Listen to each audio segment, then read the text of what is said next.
Do. All right. Get my microphone all set up. So things were all wackadoo. I think we are. Oh, and my light's not on. Jeez. Just having a hard time today, apparently. Oh, all right. So let's talk. Today is a day that will live in infamy. No. Hi everybody. Welcome to a live episode of Tales from a Professional Nerd. My name is Bryan CP Steele, and I'll be your nerd today, and any day that you watch one of my silly little shows. Hello, Akneth. Last week I went live again because I'm still having some issues with my video editing software. Trying to get our video recorded and not have it be like this big on your guys' screen has been a bit of an issue. I will continue doing lives. Hopefully I'll be able to do some live unboxings and things. I'm expecting some product from a couple of companies here pretty soon.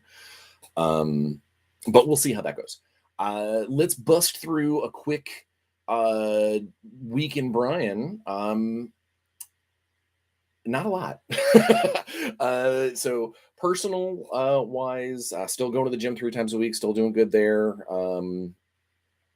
Yeah, things are great. Gerald says, "Snap! I made it in time." You did make it in time. I was actually running a few minutes late. My boss over at Evil Genius actually just got off the live podcast where he was discussing in depth a lot of the stuff about the whole Rebel Moon RPG lawsuit thing, which I will go ahead and say here that I can't. I really don't have any information that I can give. That all I can do is really kind of forward people to the links that we use and the information that is out there until things unfold. So guess keep using the hashtags, keep sharing the links that I put up, and let's get as many eyes on this as possible because public opinion is going to be I'm sure a pretty big factor when it comes to trying to get Netflix to release the role-playing game that we made and give us credit for what we made for the Rebel Moon universe. All right, back to the week in Bryan. All right, so easy peasy. I worked a lot. I actually did 2. I haven't done deadline days in a while, where I'm basically trapped in the studio for like 10 to 12 hours at a stretch. But this week I had a couple. I had a couple of those days where I kind of locked the door and just was like, all right, I gotta get this stuff edited. I gotta get this stuff proofed. I gotta get these art orders in. It's been a hectic week, but all that being said, it has been totally worth it. And I got one of the Pacific Rim products that I'm working on right now. We got everything all set up to head off into editing, which is awesome because that was one of the big things that was kind of dangling over my head, was to get that off into editing and ready for the next step and the next part of the process. But yeah, it's just been a lot of work. A lot of Evil Genius stuff. I got a handful of. I guess I'll cover that in gaming.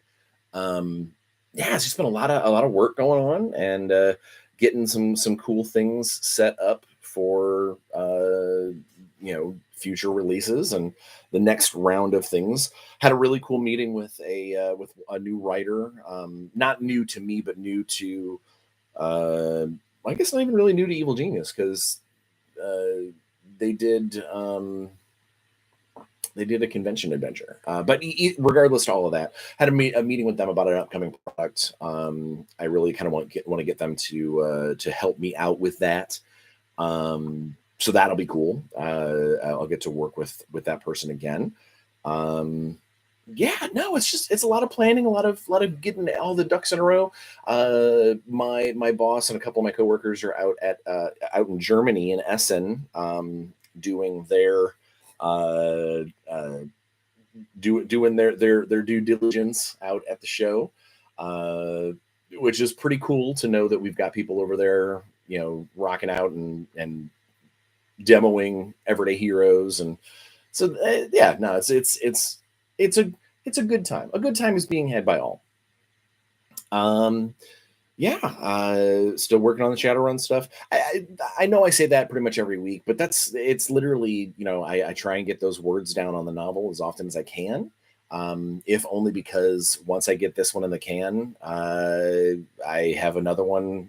Technically, I have another two on deck, but I've got another one that's already kind of like half prepped in my head, and I want to get that pitch down on paper. But it would be wrong for me to start writing on a new one when I haven't finished the one that I'm currently working on. I know there are some writers that can do that. I am not one of those writers.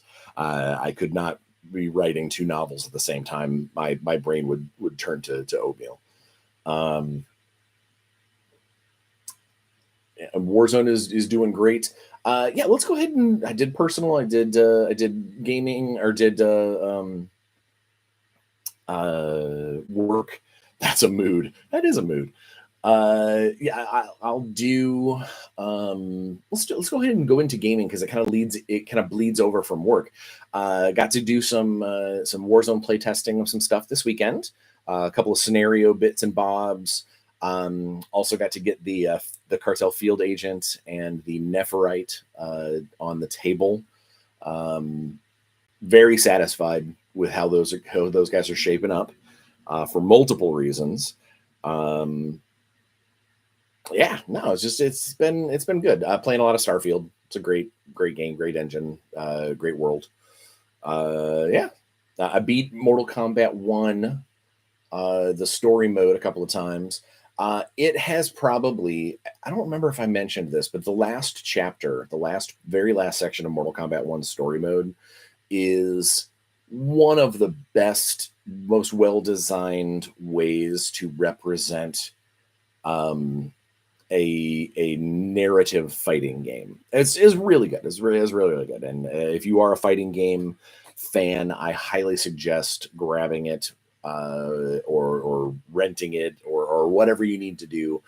Because the story, you can beat the story mode in a couple of days. I don't know if you could just sit down and, unless you were like a marathon gamer, just sit down and smash out the story mode in like one sitting. That would be a lot of combat with a K. But it's probably doable. Yeah, so that's been a lot of that. I was supposed to play D&D last week, but it got canceled, which is sad. Me and I've mentioned before my Friday night, every other week Friday night game, where I was the Capoeira Cat Monk. Well, that group, we had one of our Friday night little meetings, and we discussed what we're going to play next. And I'm excited to say that we are playing one of my old time fan favorites back in the day. We're playing Rifts, not Rifts Savage Worlds, like legitimately Palladium Rifts. I know a lot of people give that system grief, but it's one of those old school systems that I have always adored. I found my copy of the old Juicer Uprising book, one of my favorite classes to play, mind you, in Rifts. Yeah, no, so we're putting together a Rifts game. One of my longtime Rifts game masters and one of my best friends is actually going to run the game. There's a couple of people that are in our group that have never played. One guy, I guess two people have never even really read anything about Rifts before.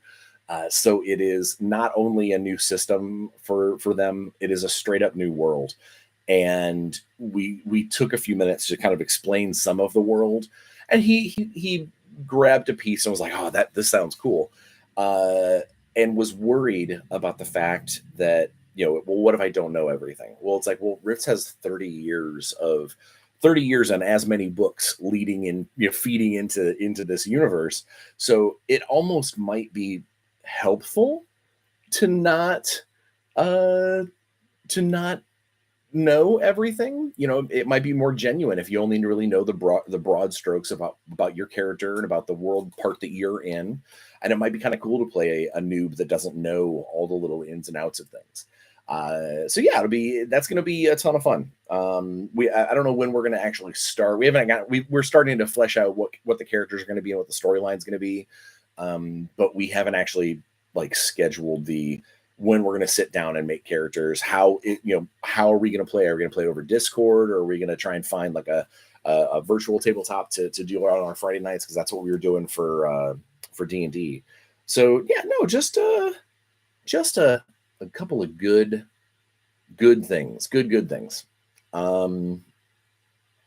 Yeah, so I think that's pretty much it. Nothing else going on into anything except for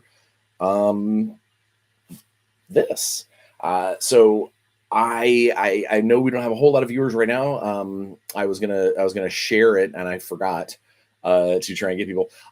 Last week I put a Facebook post up asking for people to ask questions that I could answer, and in a stunning turn of events, I got none, not a single question. So I know the last time I did this, it was during the Kickstarter, and it was on the Warzone, the specifically the Warzone of not forum, Facebook group, and I got a bazillion of them. Is that a Psycho Green shirt I'm wearing? It is a Psycho Green shirt I'm wearing. I got this Psycho Green shirt I got from I believe this came from my dear friend Matt, who is the game master in a Power Rangers stream, the Thunder Rangers, Let There Be Thunder. Spectrum TTRPG is his Twitch channel. But yeah, I'm wearing this today because it was apparently later today there is today there's a Renegade Con or RenCon, like a preview thing from Renegade Games and RenCon, thank you. And if everything goes as planned, from what I understand, the preview copies of Finster's Cookbook, my last Power Rangers book that I did while I was at Renegade, is the preview copies are coming out today. I'm assuming probably after they'll probably activate it after RenCon. I'm assuming. But I put this on when I got back from the gym as a tribute.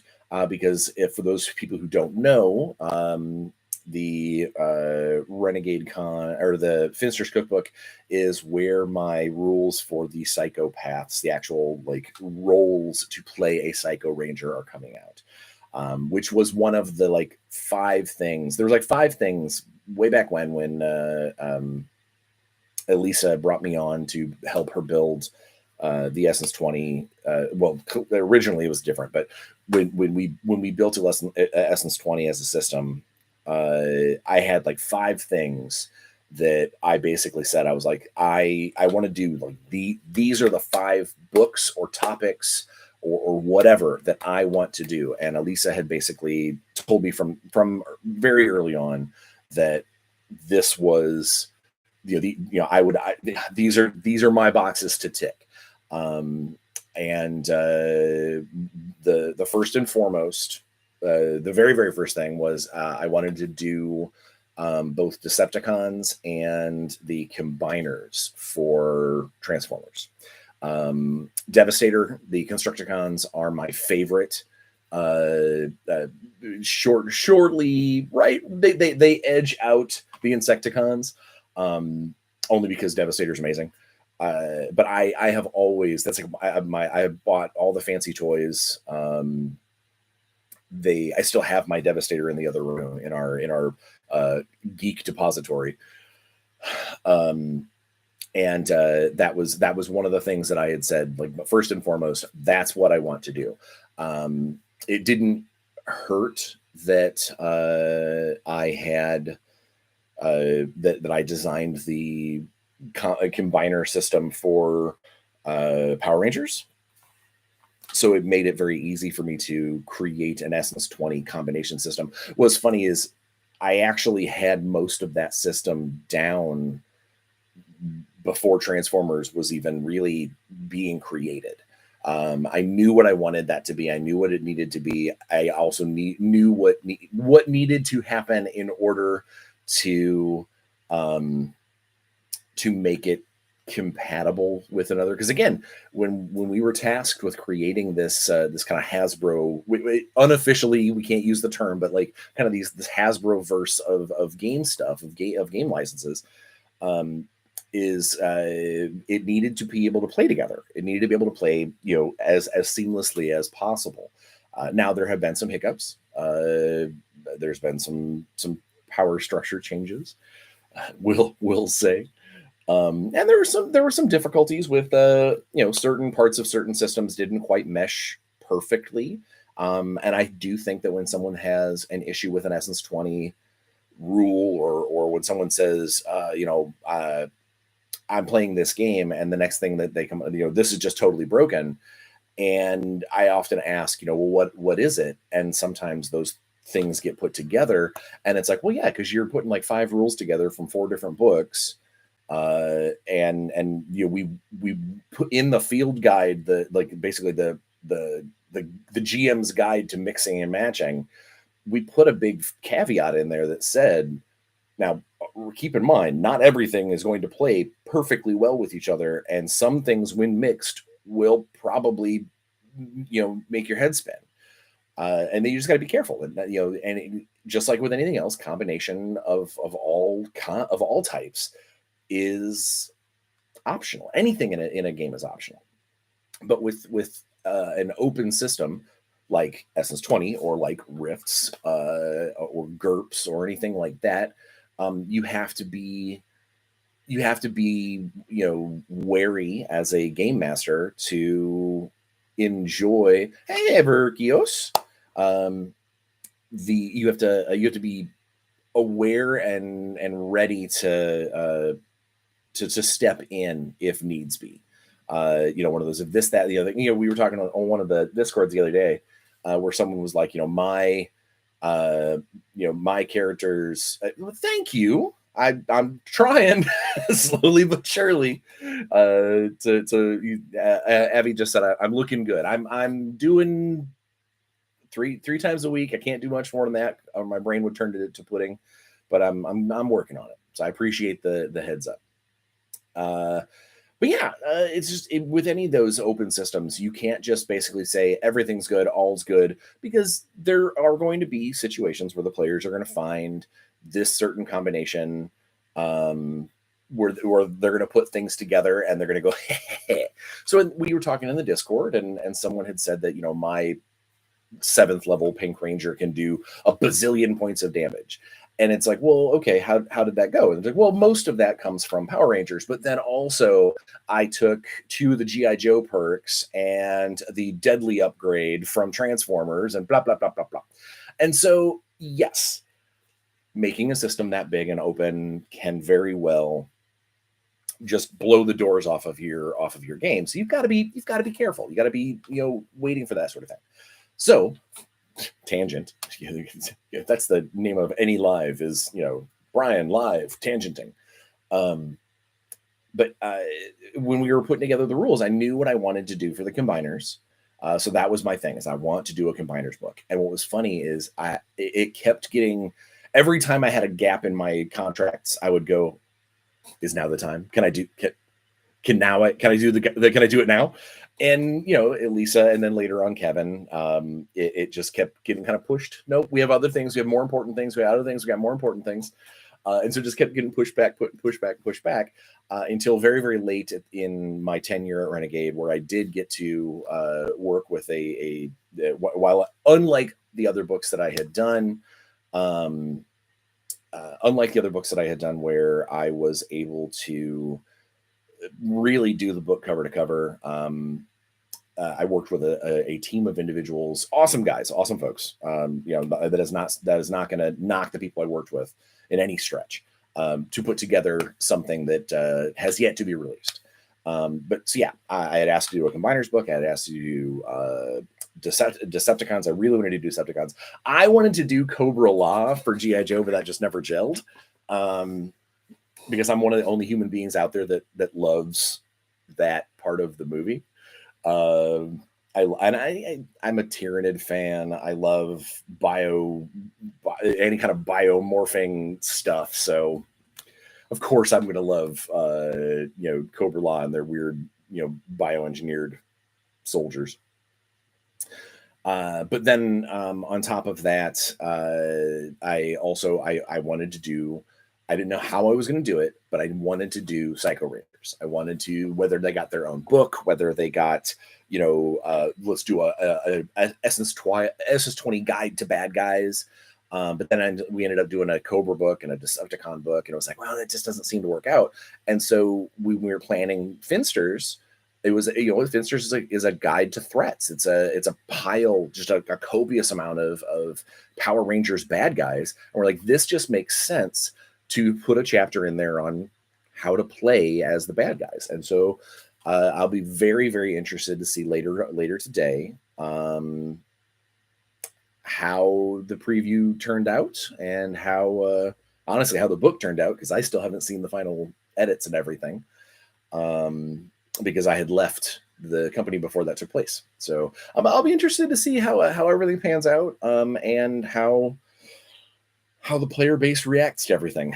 It's always it's the hardest part of being a designer or a writer, is once the product gets into the hands of the people, so to speak. All right, we got our first question.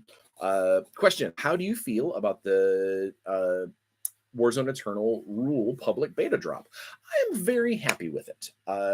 There's been a couple of things that have popped up that our playtesters didn't find, Alex and I didn't find. It just is what it is. But it definitely highlighted a few things that we noticed that will be changed before the actual final, the printed, the fancy version. But I think more than anything, the Warzone Eternal beta rules that we dropped, I think it's the fact that I'm seeing people play. Yeah, we had playtesters, and Alex and I got to play, and I got to play with my local team. But like when it came to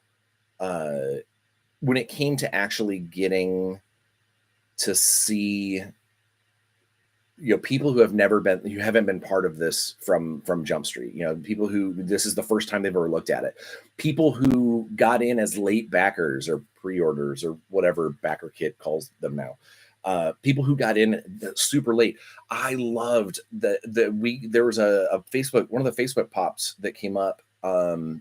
Someone saw the link, downloaded the rules, looked over the rules, and then they posted that they were super upset and disappointed that they didn't get in on the Kickstarter itself. And obviously we were able to let, hey, you can go to the late backing part, you can still be a part of this. But it was the fact that they saw our rules, that they'd never seen anything of it before. They saw them, they looked at them, and they knew, without even putting, one model on the table, that what we had created was something that they wanted to play, and that they were sad that they weren't a part of that. That was to quote Gerald earlier, that was a mood. It hit me in all the greatest ways that day. Is just basically people getting to see these rules, veterans of the game looking at it and going, oh, I can totally see where this is definitely it's a spiritual successor. They can feel it. Fans that used to play Dark Age when I was running that, they're coming over. I got to take a drink. I'm talking too much. Woo.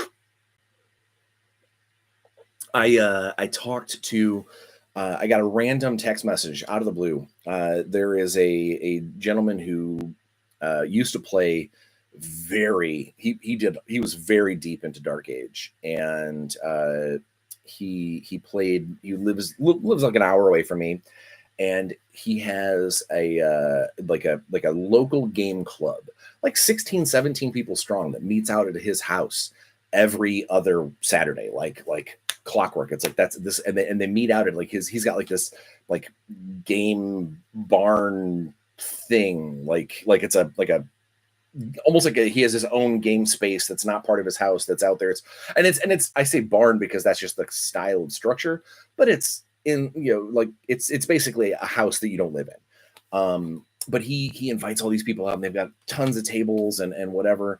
And back in the Dark Age days, I remember going out there to play once or twice. And I had heard that he had moved on, and like when Dark Age kind of went away, that he had moved on and was playing a lot of like Infinity, which Infinity's fine game, whatever. But that was like really what him and his group had moved on to, like Infinity and 40K, I think. But he reached out to me a couple of weeks ago and was like, "All right, tell me about Warzone." He's like, "I'm seeing a lot of chatter. A couple of my guys say that they backed the Kickstarter. Tell me what's up." And we chatted for a little while. We talked about kind of what to expect, what how many models he's looking at, what kind of what kind of setup he's got. And I don't know if he laid backed it. That I'm not privy to that, and I wasn't about ready to be like go buy stuff. But it did sound, but just by the conversation, that he had started looking at factions. He had asked, when things were, when the models were talking about having those come out, all based off of that beta rules drop. Very long-winded way of getting back to your question, Abby. It was awesome. I'm still feeling very good about the rules drop. And all of the stuff that of any complaints that we have gotten, any people that have been like Rassam Frassam, I don't like this. It has been very minor. It has been very low key. Like the things that people aren't really digging, it's either because they played a different version of the game and this wouldn't work there, or maybe they misread a rule and they're like, I hate that this happens, and then we've corrected them. It's just really neat to see that for the most part, overwhelmingly positive feedback. And in this industry, as I'm sure all of you are well aware, that is super rare. Normally you get the opposite. You get a lot of trolls, you get a lot of fanboys of earlier versions, you get a lot of the version wars, and this really hasn't happened. Abby asks, what popped out of the beta rules that was a mistake, for lack of a better word? The big one was it had less to do with a mistake and more to do with a clarification of language that we need to clean up. The two big ones that I saw or that have come up: one, we need to clean up the language of a critical fail. There were a lot of people that were ending the action after you critically fail, and basically stopping the action, which that's not how that works. But it just pointed out that we needed to polish that the verbiage there, which will be. And then someone had asked the charging. We need to make sure that the wording for charging is a model that starts outside of engagement range and moves into engagement range for it to be a valid charge.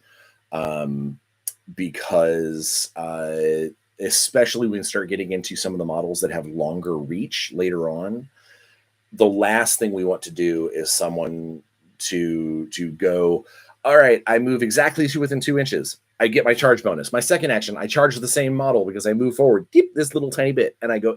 So it is. We want you to be able to take advantage of your reach, but we also don't want it to be half inch charge. So yeah, that's that's one of the things that popped up. Some scenario verbiage when we get the scenario stuff cooked in all together. I had always thought that objective markers were non-entities, that they were just basically painted, painted on the field to mark a location. And Alex, some of the changes that he's made to the scenario systems, the objectives are, while they do not have a height and they do not provide cover or concealment or anything, they are technically impassable, so you can't move through or on them. And the reason for that is because since they are 40 millimeter bases and we do have models on larger bases, the last thing we want to do is for someone to be able to park one of those big bases on top of the objective and then basically go, all right, no one can touch it. Nope, you don't get, because a lot of the objective based missions require you to be in contact with it, rather than within a bubble. And that's mostly, and that was a design choice, because if you have a bubble on a 3x3 field, it is very easy within like 2 moves to be on top of an objective, and within that area. Yeah, tactical is a bubble based on an adventure on an objective, but that's fine. That's a special ability. We're talking about like the actual win scenarios of games. Is really where it comes, where it has issues. Yeah, so I think that's really all I can think of. I mean, there were a few little things here and there, and sometimes it's not even about a mistake. Sometimes it's just about seeing something that maybe over the various versions of the game, that we missed something, that it was like, oh, that like when we dropped the beta rules immediately, we realized that we hadn't rewritten like 2 or 3 of the examples. We hadn't rewritten them with the new rules. We rewrote the rule and we made we changed how the rule worked, but we didn't think about the little example paragraph that goes underneath it, explaining what we just changed. So there were some things talking about when extra wound counters and that stuff that just doesn't apply with the current rule set.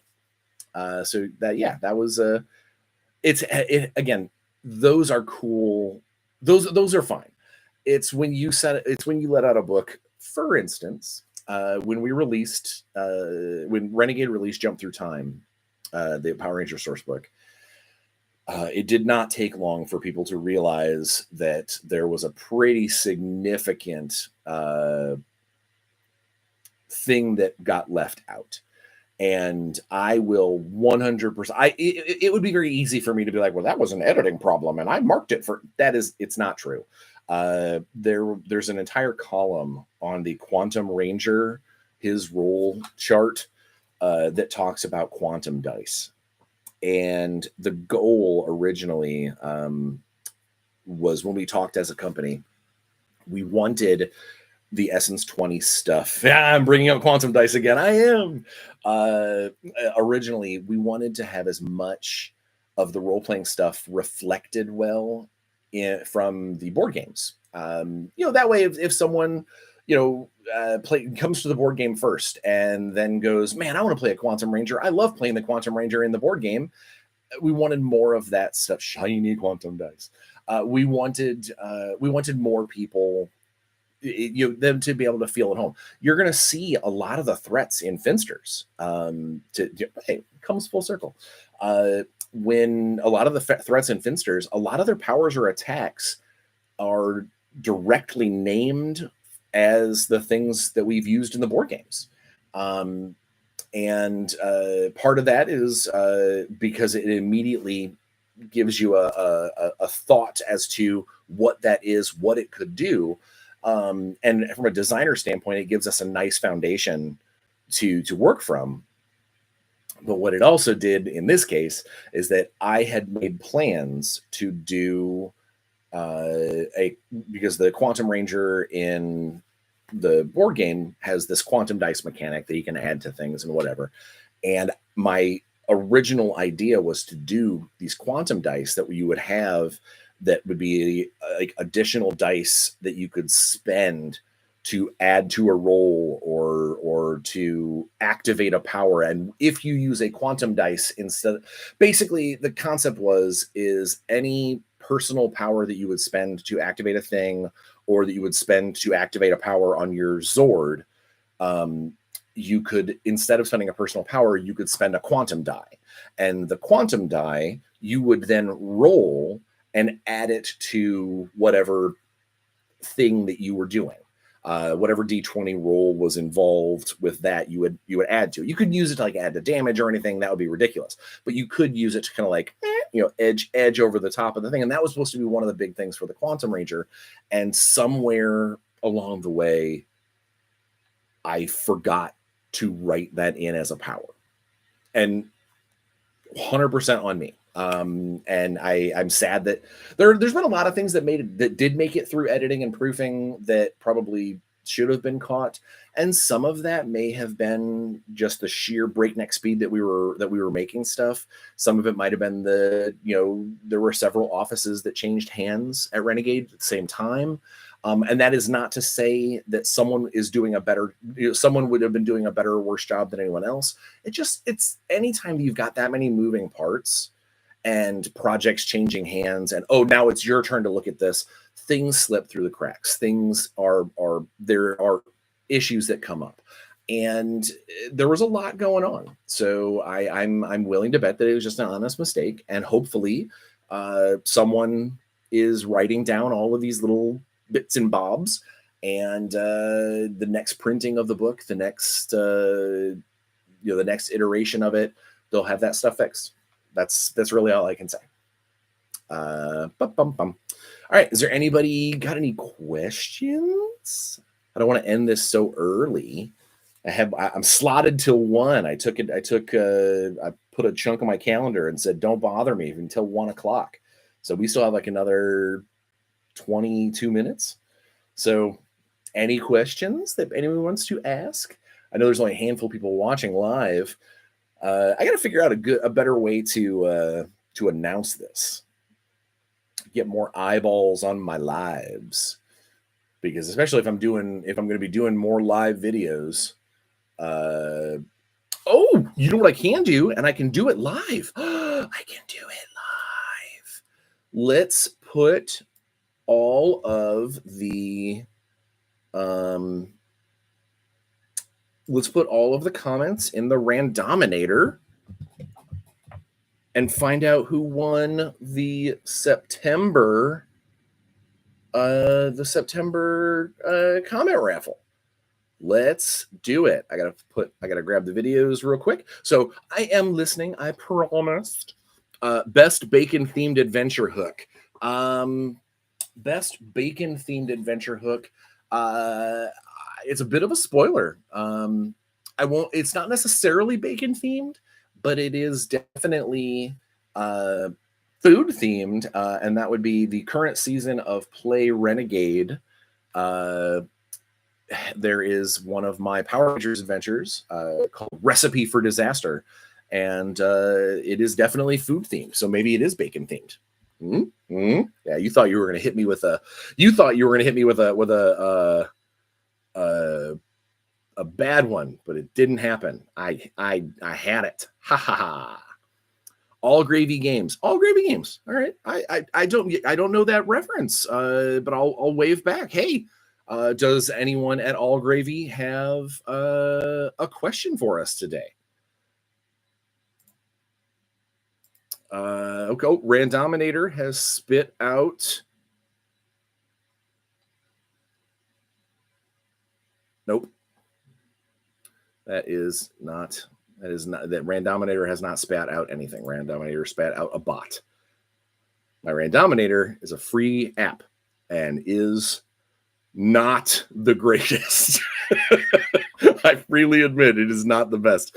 Bryan just flexing away. Just flexing. Yeah. All right, let's get this Randominator going. What do we got? All right, something that is not okay.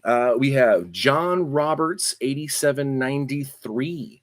Dun dun dun dun. So John Roberts 8793. I will be sending you a message that says you won the September comment raffle. It was on episode. I got a source on episode 204. Specifically, John Roberts 8793 asked, "What's the Archon save versus hot melted butter?" It's a good one. So, All Gravy Games, tell us about yourself. In a live where I'm supposed to be talking, I'm just gonna sit here and listen and read. That's silly. Oh man. So does anybody have any questions? This is the time. This is the time to get me talking about stuff and things. If not, I'll just, you know what I could do? I could pontificate while I'm waiting for you guys to formulate something cool. I'm going to go into Google. I'm going to ask the Google, ask me a question. All right, here we go. 120 top Ask Me Anything questions on Instagram. Oh, I'm sure this is going to be great. We have, what is this? That's not great. You're running Tenga Temple on the 11th. Awesome. Do I want to see November 11th? Let me pull up my calendar real quick and take a look. It would be weird if I'm playing one that I ran though, because I know the story. November 11th. November 11th. I don't have anything slotted for that day. Send me more information. Send me more info on that, and I will. I'll see what I can do. All right. So, questions. Have you done any work in the Savage World system, or the thoughts on it? I have not. I haven't done any work in the Savage Worlds.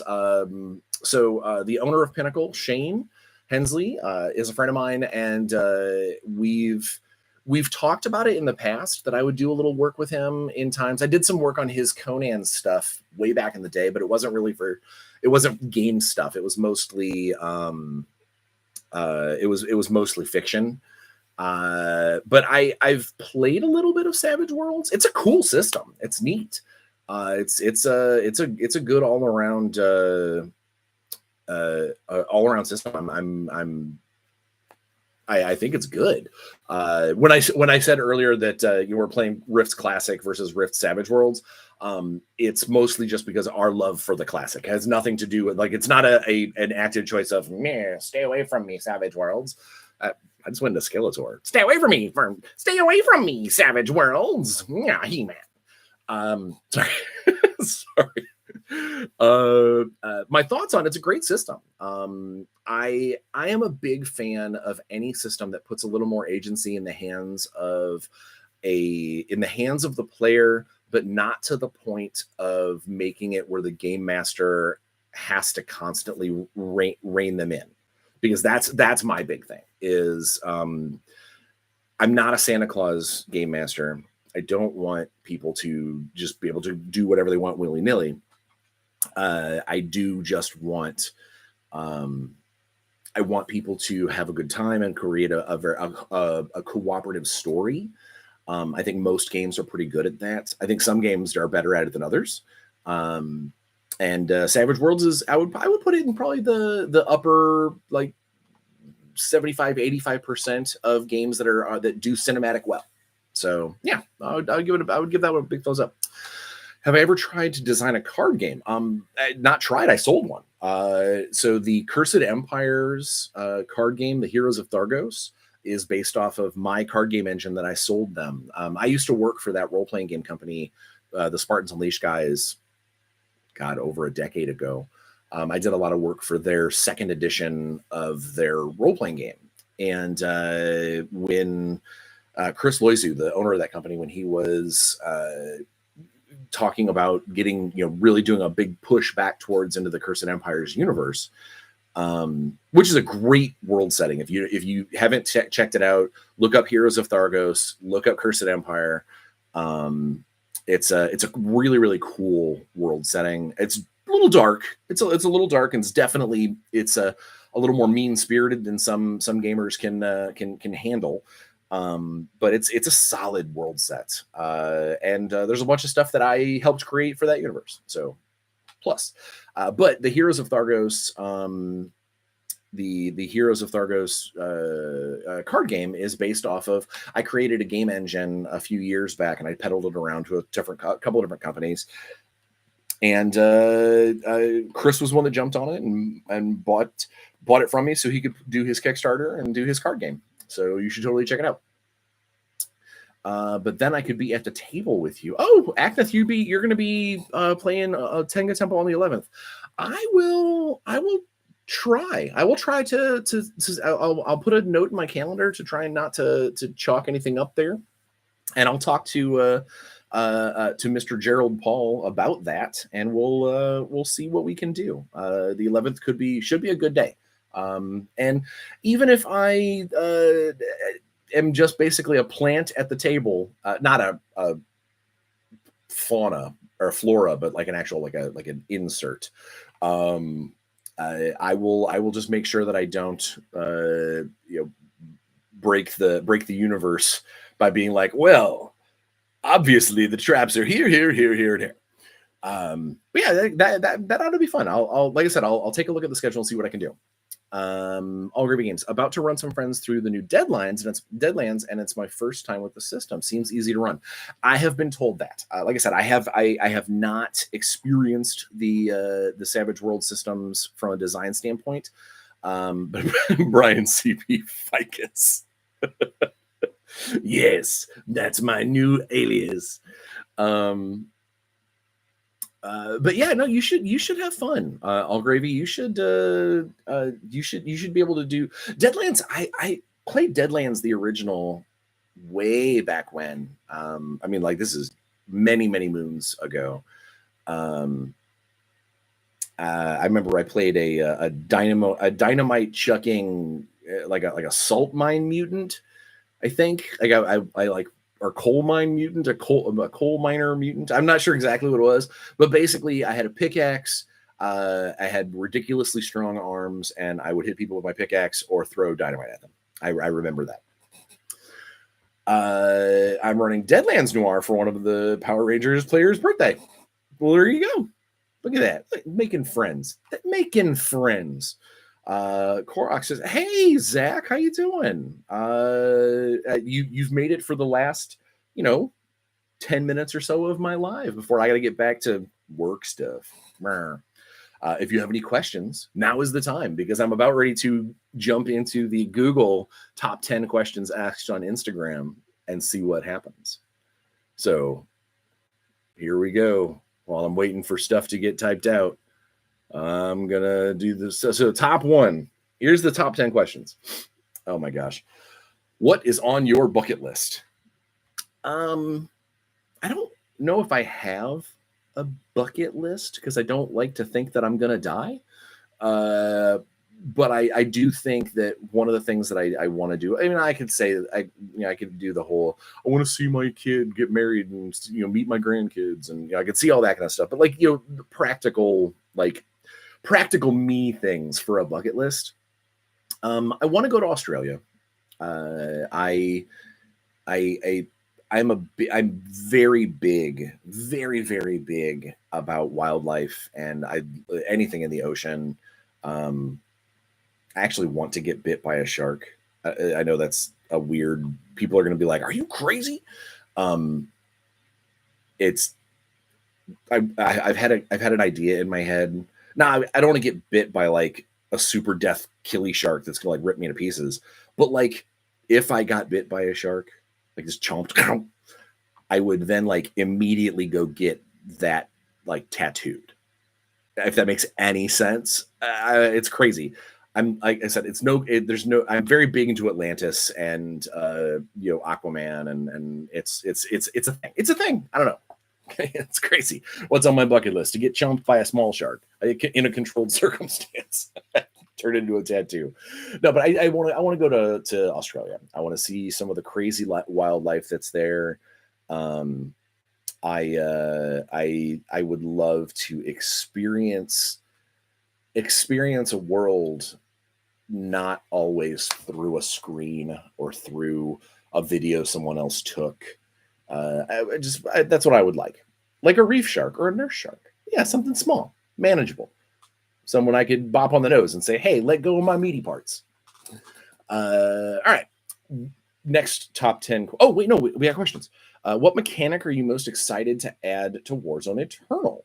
Um, I can't wait. This is a two-part question. I can't, the thing I'm most excited for players to get their hands on is the kind of faction benefits, the little things that you can spend your spare points on, or I guess set aside points specifically to do, that adds a little more flavor to the factions themselves. That I'm excited about that.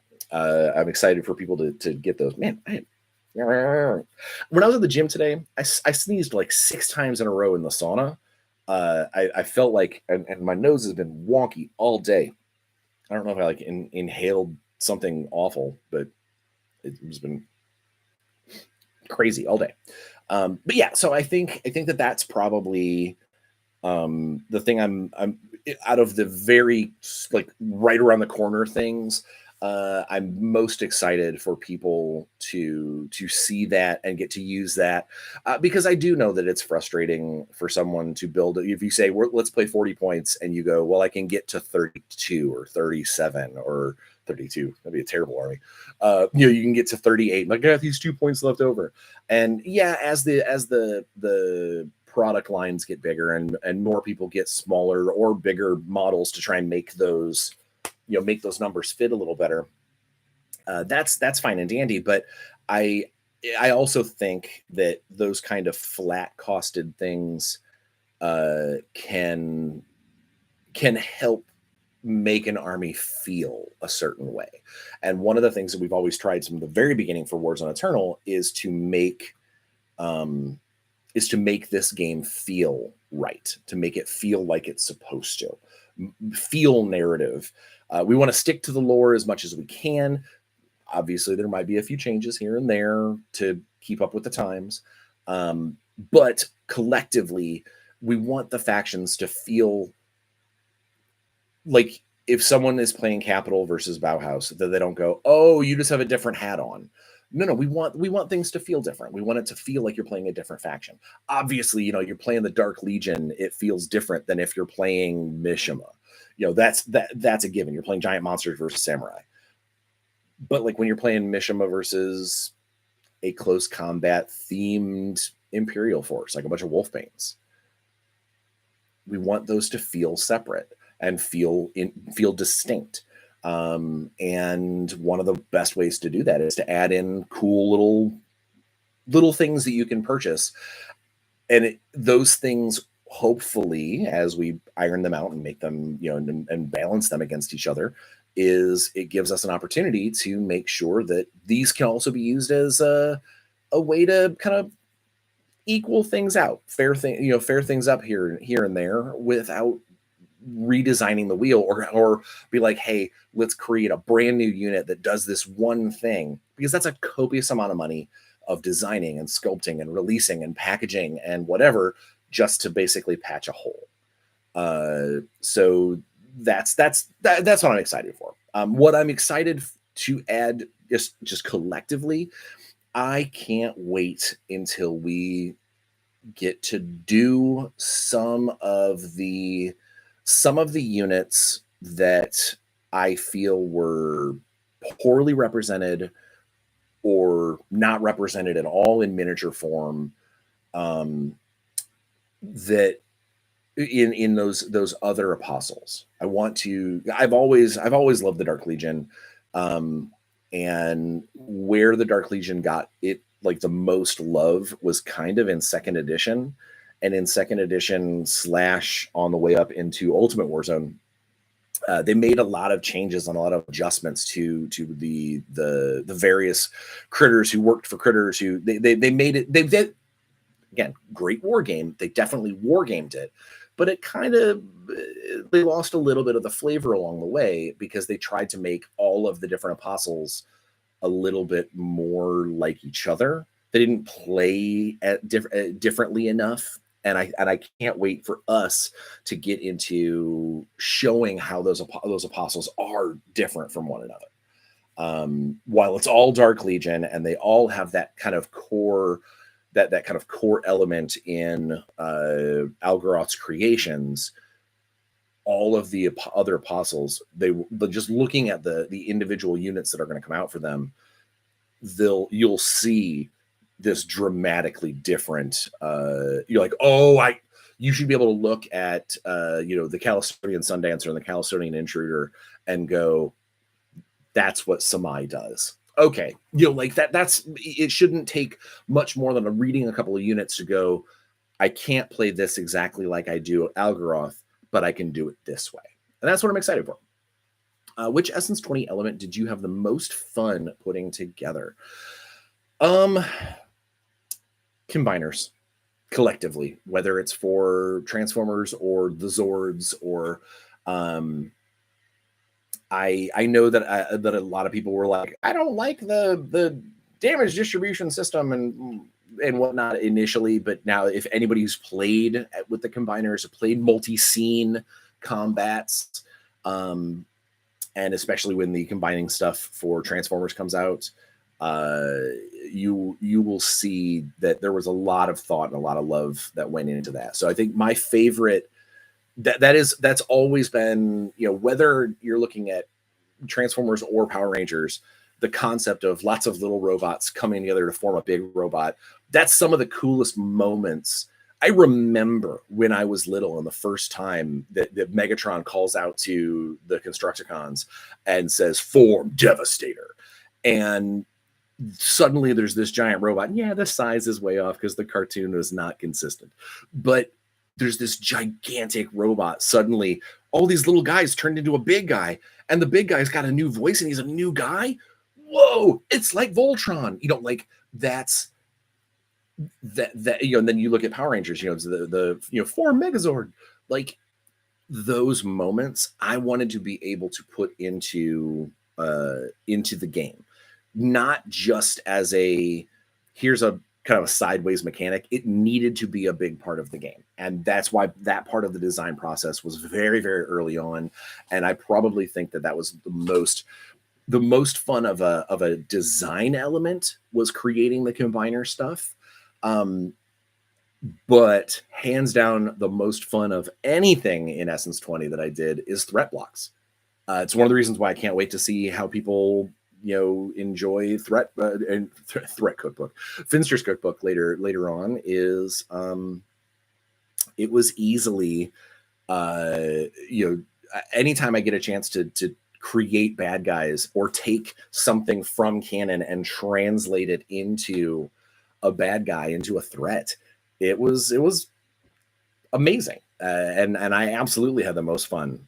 You're going to see several of the threat blocks in Finsters, where you'll read something and you'll be like, okay, this is a fun hang up, or man, this power is great.